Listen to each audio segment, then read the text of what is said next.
God handpicked you when you were at your bottom. He's got something special planned for you. He's got something amazing in store for you. Maybe we just need to adjust our altitude, and we just need to realize, hey, I'm going to encounter some people that aren't doing the right thing, but I'm just going to be a light for them, and I'm just going to keep soaring. I'm just going to keep flying. I'm just going to keep moving forward to what God has in store for me. And I promise you, as we start to go up with Him, we're going to start to see different sides to Him that we never saw in the very beginning. God is far more interested with us in getting to the top and staying up there than rushing us to the top and then having us fall back off the mountain on the other side again. So I want to talk to you guys tonight about adjust your altitude.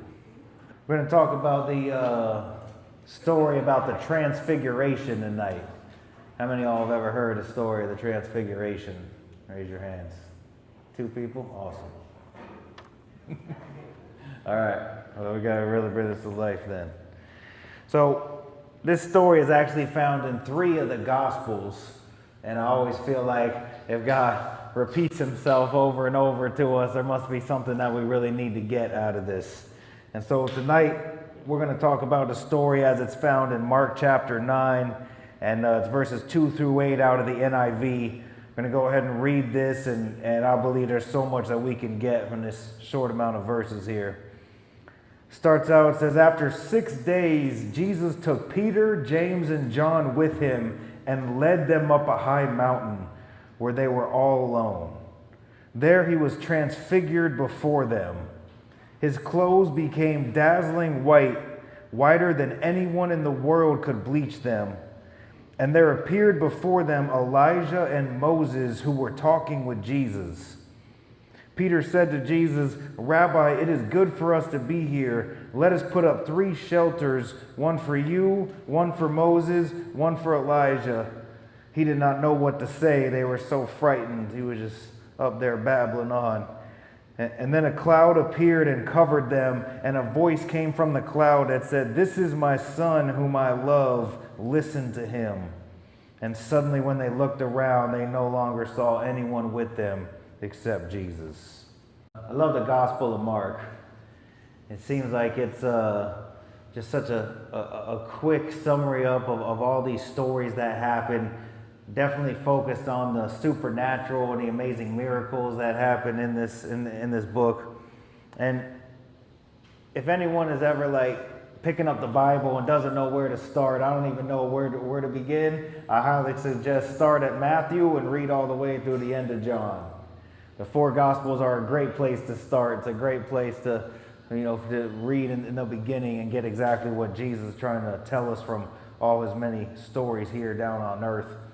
But no matter what, whether you hear my message, whether you hear anyone else's message, read before and after the verses that the people are preaching on. In fact, it's also when you can read the whole book of Mark so you can get the actual context and the feel for this story of what happened in the disciples' lives while Jesus was down here with them. And so I want to take this time in the beginning. I feel like God's leading me to warn people about destination disease. Where we think the miracle is always up ahead of us. If I can just get the good job, then I know that, man, that God's going to work a miracle then. If I can just get out of the halfway house and get my own place, that's when the miracle is going to happen. When I get my family back, I know that man, it's going to be amazing, right, when that miracle finally happens. And we always think, man, if I could just get to the top, that's when the miracle is going to occur. But I want you to see from this story, right, that the miracle, that's why we got to read the whole chapter, the whole book of Mark, right? The miracle doesn't occur at the mountaintop. The miracle for these guys occurred back in Mark chapter 1, where Jesus went to them and handpicked them and said, hey, I see you living a mundane life. Doesn't look like nothing much is going on here. Let me add some purpose. Let me add a plan to you. Do you want to become fishers of men? Why don't you come with me? Jesus handpicked these guys to come with Him on an amazing journey. That's the real miracle of the story. When Jesus handpicked these guys to do something amazing. And so number 1 on the sheet right there, everyone always thinks the miracle is at the top. The real miracle starts at the bottom where God handpicked you for the journey. If you're reading this, you're the real miracle. You're the real miracle. I feel like everyone sitting in this room right now, y'all are a real life walking miracle. God handpicked you when you were at your bottom. He's got something special planned for you. He's gotten something amazing in store for you. And so he's saying, guess what? I'm not done with you yet. That's why you're still here breathing today. And he's saying, come on, this is the real miracle. I handpicked you for something amazing.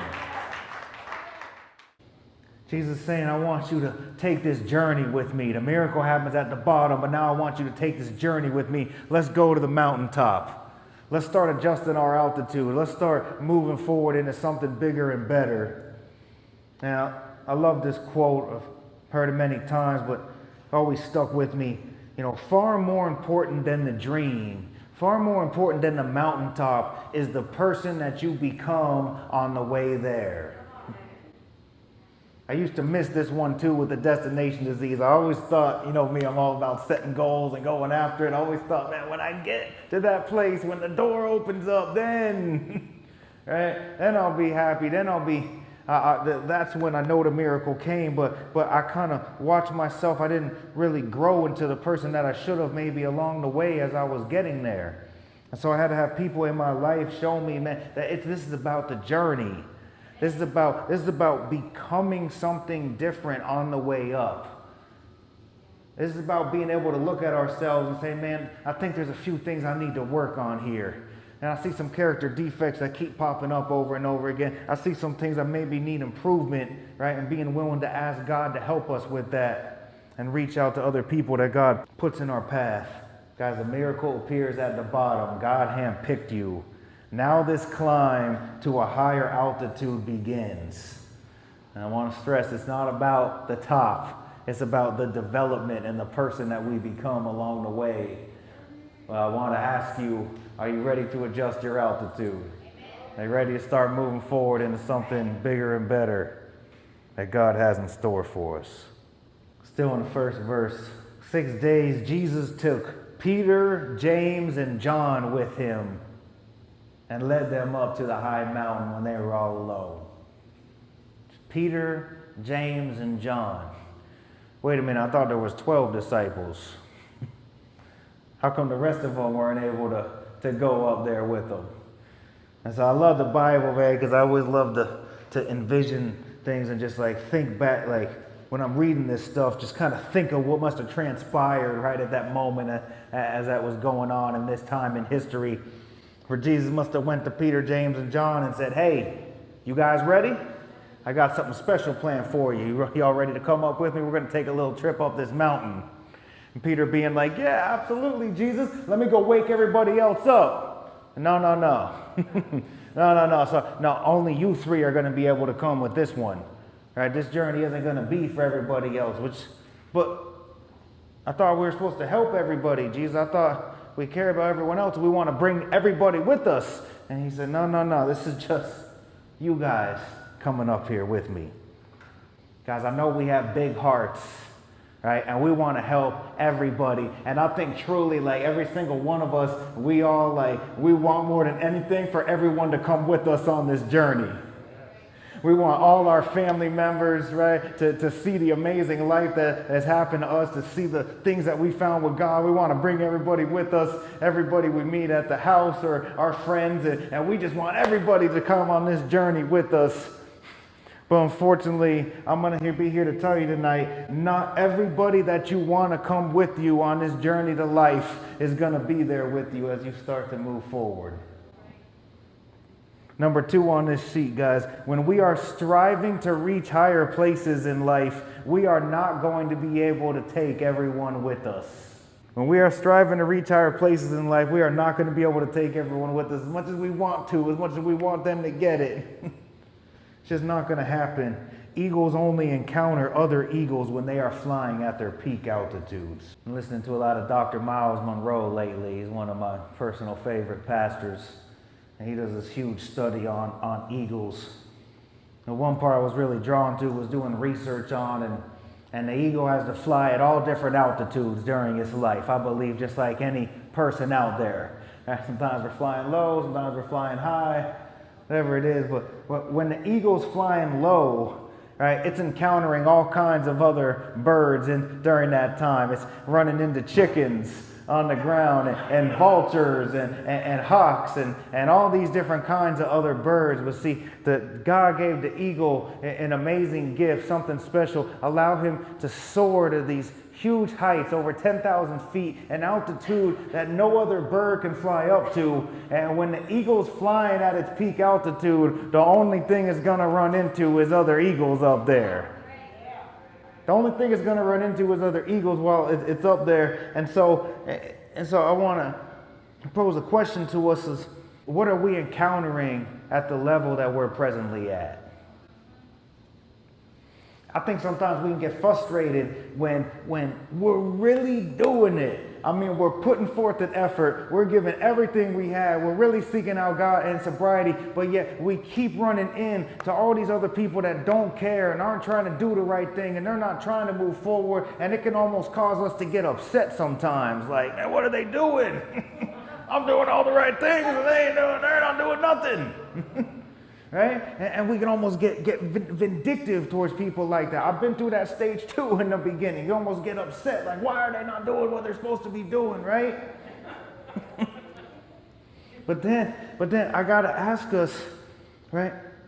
Are we maybe not flying at the altitude that we need to be at? Sometimes we can't get upset at other people that aren't going the same direction we are. We got to remember at one point in our life, we weren't going that way either. we got to save love and grace for other people that aren't moving the same direction. And God bless them, because at one point we were there too. Right? Maybe we just need to adjust our altitude, and we just need to realize, hey, I'm going to encounter some people that aren't doing the right thing, but I'm just going to be a light for them, and I'm just going to keep soaring. I'm just going to keep flying. I'm just going to keep moving forward to what God has in store for me, and I need to get around some other eagles. I need to get around some other people that are moving forward with God, that really want to be sober, that are serious about this life change, and that really want something to happen with their life. That's the people I need to be flying around. That's what we all need to be saying. Because I promise you, on this journey, you're going to see, I witnessed it. And there is people that I thought were going to be with me all the way up the climb, all the way up the mountain, and they're nowhere to be found right now. And God has put other people with me that I didn't even know a couple years ago, and now they're rolling with me up on this journey. You never know who God's going to put in your path and switch people around. But I just want to encourage you, stick with the eagles, keep flying higher. There's something better out there for you. And let's have grace for people that maybe aren't trying to take that climb at this particular time in their life, and be a light and an example for them. Next says that Jesus was transfigured before them. His clothes became dazzling white, so white they almost couldn't even stand to look at it. And then all of a sudden Elijah and Moses appear and start talking with Jesus. And he transfigured before them. What does that mean? I had to look up the definition of transfigure, many different definitions of it, but here's a few I'll share with you. To transform into something more beautiful or elevated. To give a new or typically exalted or spiritual appearance to transform outwardly and usually for the better. I believe that all of us can experience transfiguration up to a certain extent. I believe there's something that happens when that light comes on inside of us and we're really in one accord with God. People can see something different on us. You can almost see someone shine who's like really doing the right thing and really walking with God. I believe a lot of us in this room, we can transform outwardly, and we can transform for the better. But for the context of this message, we're going to stick with talking about Jesus tonight. But the reason why I love this is because when they started at the bottom in Mark chapter 1, they saw a side of Jesus. They saw this man come up to him and say, hey, you want to change your life?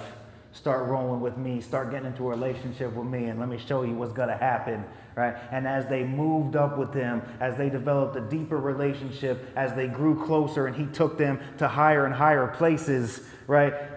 They saw sides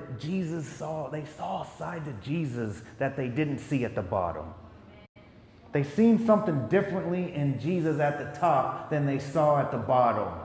He started revealing different parts of himself to them as they started taking that journey with him. He revealed himself differently, and the Jesus they knew in Mark chapter 9 was not the Jesus that they knew in Mark chapter 1. Number 3 on this sheet. Number 3 on the sheet on the back. There is a different Jesus at the top than at the bottom. Jesus reveals different parts to us as we go higher with him. As the relationship deepens, it allows us to see things we never saw in the beginning. I got to see something up there they had never seen before. And we all know how this goes, especially when we get in a relationship and we start to get to know somebody in the very beginning, and we only see the nice side to them. And everything's great, and we only have to talk to them a couple times on the phone, and when we finally do meet up for a date, everyone got all dressed up and everyone's smelling good and looking good, and you only get to see, right, a certain side of someone in the very beginning. But then as that relationship deepens and you start to get more intimate with the person, right, then everything starts coming out. Then you move in with them eventually, and now you're seeing pre-date status, and you see the good, the bad, the ugly.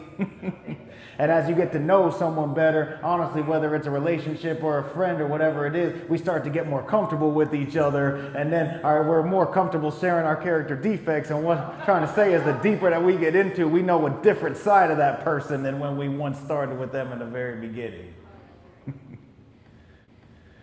That might be a bad analogy for this, because there's no bad side to God. It's all good, right? But what I'm trying to say is as we develop this relationship with him, guys, as we start to know God more intimately, and he starts to move us forward in life, man, I promise you, as we start to go up with him, we're going to start to see different sides to him that we never saw in the very beginning. Things are going to be revealed to us differently that we didn't know years ago. I think this is important to talk about because I think that some of us might have came in this room or started out the beginning of this journey not even knowing anything about God. I only know in the very beginning what my mom and grandma told me about it.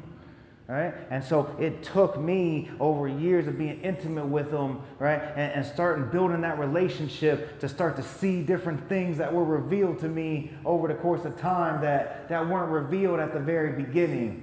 In fact, go so far as to say as my messages have changed over the years, as I've changed over the years. Why? Because I've seen different sides of Jesus. I've seen different sides of God that I didn't see in the beginning.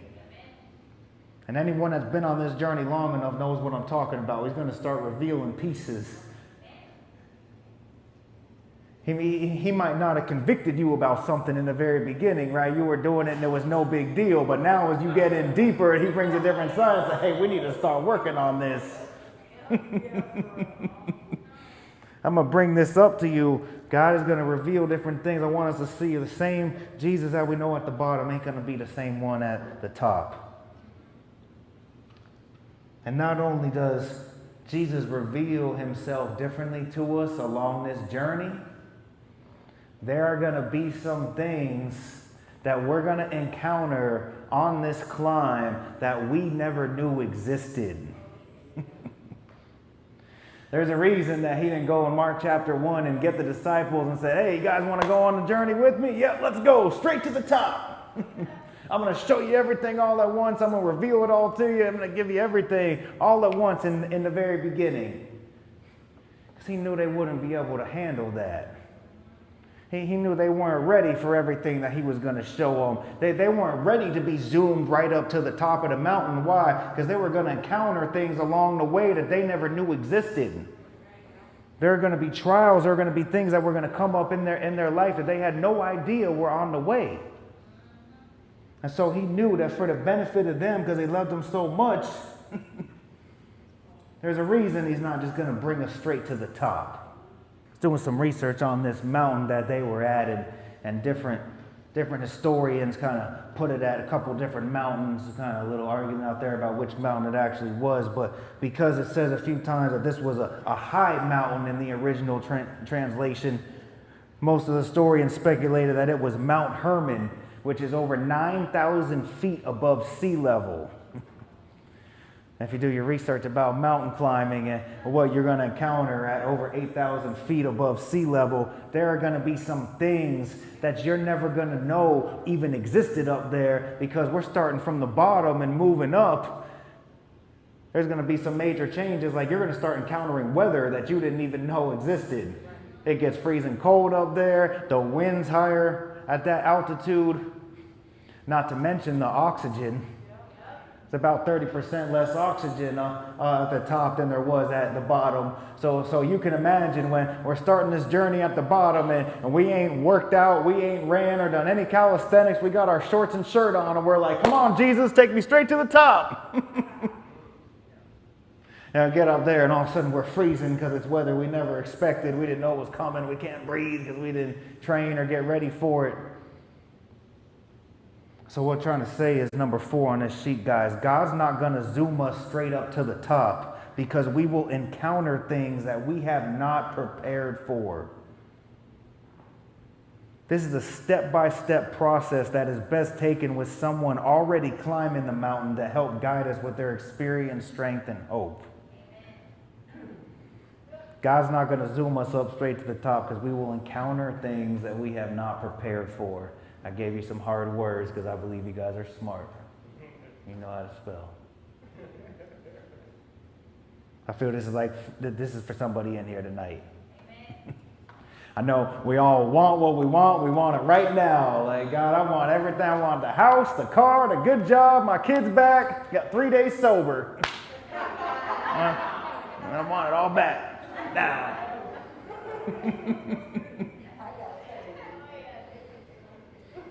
Don't get frustrated that it's taken so long.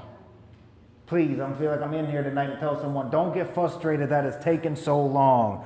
God's not going to let it happen overnight.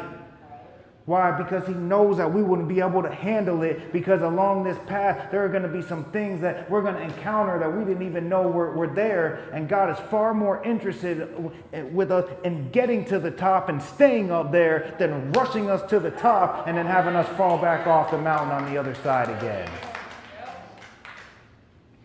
Guys, this is a step-by-step process. It took time and it took effort and it took a lot of learning to start getting up there. Step-by-step process, and we need to get into the steps. The 12 steps that God ordained way for us to learn about ourselves and things that we've never dealt with from the past before. It's a way to reconnect with God. It's a way to reconnect with people that we've hurt in our life, and it's things we need to do every single day to maintain that. It's a step-by-step process. And on this journey, just like a real mountain climb, guess what? There's going to be some lulls. You're going to get to some places where the scenery's all the same, and it seems like we're just walking through and nothing's changing, and I don't understand. Right? We're going to get to some of those places in life on this journey where it seems like I just wake up and go to work and hit some meetings and nothing's really happening. But it's during those times we're learning, right? We're putting in the work. We're starting to develop new skills. That last part, when God tells, he said, "This is my son whom I love. Listen to him." Suddenly when they looked around, they no longer saw anyone with them except Jesus. That doesn't sound like a bad scenario.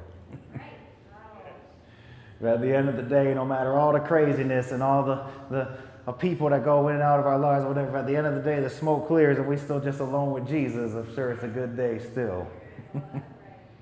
But when he says, "This is my son whom I love, listen to him," I want to talk about that at the end. That's why I put it there for you. I believe that God speaks in many different ways. A lot of us sometimes, I even had the question like in the beginning, like, is it an audible voice? Like, am I listening for when he's just I'm gonna hear it and know what's going on? We all get something a little different, right? You can probably get a bunch of different opinions on this, but I truly believe that God speaks through many different ways. And so I listed some of there for you. I believe that God speaks to us through the Bible.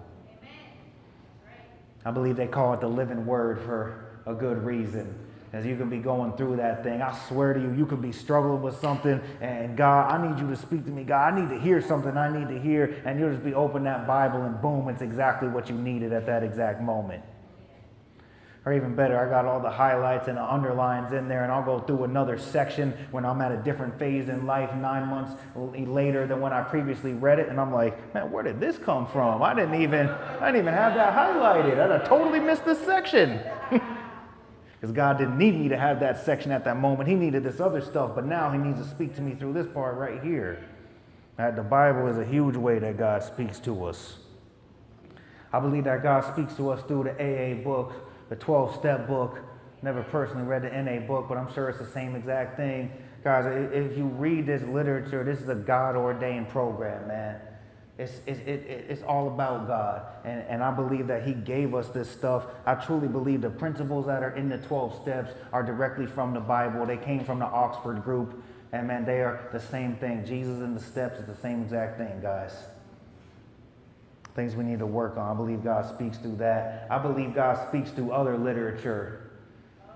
I try to not only have the Bible going, but I try to have another book going at the same time. You can read celebrity pastors or all kinds of different books out there. If you don't know which one to try out Crazy Love by Francis Chan. Good job. Bonnie's been on me to read this book for like 2 months, so I finally, because I love my wife so much, I said I'm going to open that thing up.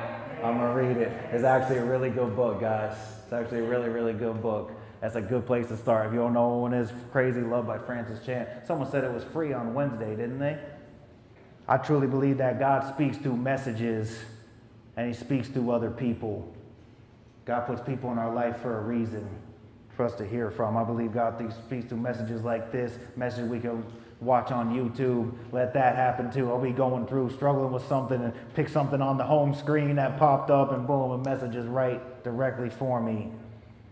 And finally, guys, I believe more than anything that God speaks through our prayer and meditation times.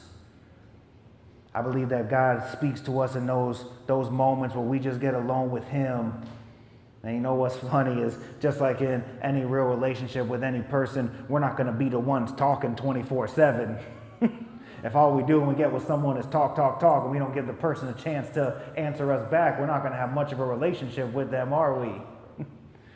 So sometimes we can get that prayer going where we're speaking directly to God, and then how about we just, God, I'm going to give you a chance to speak to me now, and just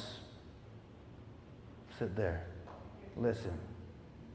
I mean, I truly believe that when you get that in your head, you just feel like God's giving you something, and you know for 100% fact, oh, all right, God, thank you. I've posed questions to him. God, this has come up in my life, and I'm not sure if I should do this or what direction I should go. God, what do you think about this?